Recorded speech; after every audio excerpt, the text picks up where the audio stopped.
Unit 2 Prose. True friendship. True friendship ಅಂದರೆ ನಿಜವಾದ ಗೆಳೆತನ. ನಿಜವಾದ ಗೆಳೆತನ ಹೇಗಿರಬೇಕು, ನಿಜವಾದ ಗೆಳೆಯರು ಹೇಗಿರಬೇಕು, ಹೇಗಿರ್ತಾರೆ, ಒಬ್ರಿಗೊಬ್ರು ಪ್ರಾಣ ಕೊಡೋಕ್ಕೂ ಸಿದ್ಧರಾಗಿರ್ತಾರೆ ಅನ್ನೋದನ್ನ ಈ ಪಾಠದಲ್ಲಿ ತೋರಿಸ್ಕೊಟ್ಟಿದ್ದಾರೆ. ಈಗ ಪಾಠ ಓದೋಣ. Once upon a time, in the city of Syracuse, lived two friends. Once upon a time, ಒಂದಾನೊಂದು ಕಾಲದಲ್ಲಿ, in the city of Syracuse, Syracuse ಅನ್ನೋ ಒಂದು ಸಿಟಿಯಲ್ಲಿ, ನಗರದಲ್ಲಿ, lived two friends, ಇಬ್ರು ಫ್ರೆಂಡ್ಸ್ ವಾಸ ಆಗಿರ್ತಾರೆ. Damon and Pythias. ಆ ಫ್ರೆಂಡ್ಸ್ ಹೆಸರೇನಪ್ಪ ಅಂದರೆ Damon and Pythias. Both of them were lovers of truth. ಇಬ್ಬರು ಸಹ they were lovers of truth ಅಂದರೆ ಸತ್ಯವನ್ನೇ ಇಷ್ಟಪಡೋರು. ಸತ್ಯ ಹೇಳೋದು ಇಷ್ಟ ಅವ್ರಿಗೆ, ಯಾವತ್ತೂ ಸುಳ್ಳು ಹೇಳಲ್ಲ ಅಂಥವ್ರು ಇರ್ತಾರೆ ಇಬ್ರು. However, their king, Dionysius, was an evil-minded ruler.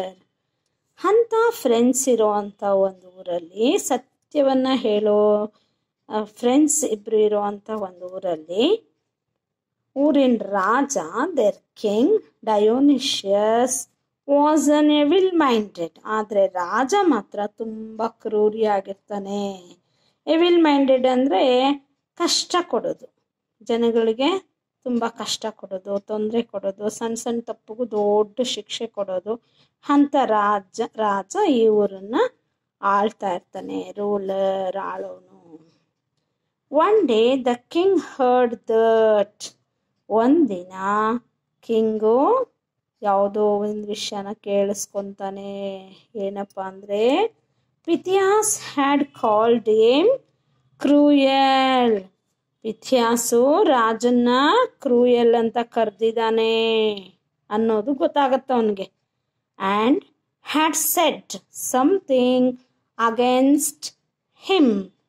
ಪಿಥಿಯಾಸು ಅವನ್ನ ಕ್ರೂಯಲ್ ಅಂತ ಕರೆದಿದ್ದಾನೆ, ಕ್ರೂರಿ ಅಂತ ಕರೆದಿದ್ದಾನೆ. ಜೊತೆಗೆ ಇನ್ನು ಏನೇನೋ ನಮ್ಮ ರಾಜ ಒಳ್ಳೆಯವನಲ್ಲ, ಕೆಟ್ಟವನು, ಜನಗಳಿಗೆಲ್ಲ ತೊಂದರೆ ಕೊಡೋನು, ಕಷ್ಟ ಕೊಡೋನು, ಹಾಗೆ ಹೀಗೆ ಅಂತ ಪಿಥಿಯಾಸು ಎಲ್ಲರ ಹತ್ರ ಹೇಳಿದ್ದಾನೆ ಅನ್ನೋದು ರಾಜನಿಗೆ ಗೊತ್ತಾಗುತ್ತೆ. ಯಾರು ರಾಜ? ಡಯೋನಿಷಿಯಸ್ ರಾಜನಿಗೆ ಗೊತ್ತಾಗುತ್ತೆ.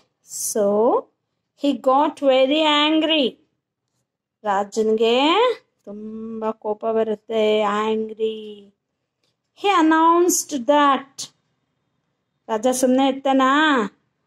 ಅನೌನ್ಸ್ ಮಾಡ್ತಾನೇನಂತ, that Pythias would be punished.